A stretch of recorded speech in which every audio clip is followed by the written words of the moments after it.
అంటే అది ఫుల్ తాగి ఉన్నాము. ఆ టైంలో ఎవడు వీడియో కాల్ చేస్తున్నాడో ఎట్లా చూస్తాం? అంటే మేమేంది సినిమాకి కాదు కదా, మేము పోయినది.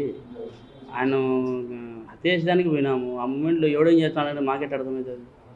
అర్థం కాదు కదా.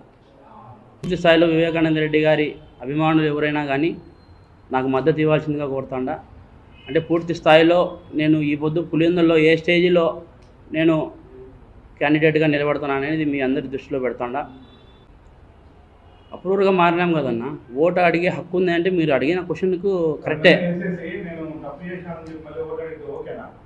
సరే, మరి జగన్మోహన్ రెడ్డి గారు వివేకానంద రెడ్డిని మా చేత హత్య చేయించాడు. అతనికి ఓటు అడుగుందా? ఓటు అడిగే హక్కు ఉందా? చెప్పండి. ఓటు అడిగే హక్కు ఉందా? పులివెందుల్లో నిలబడే హక్కు ఉందా? నేనన్నా మర్డర్ చేసి ఈ విధంగా అప్రూవర్గా మారి, నైనా నేను చెప్పింది వాస్తవాలు నాయనా, నేను అబద్ధాలు చెప్పలేదు, ఇది ఉండేటోళ్ళు వీళ్ళు చంద్రబాబు నాయుడు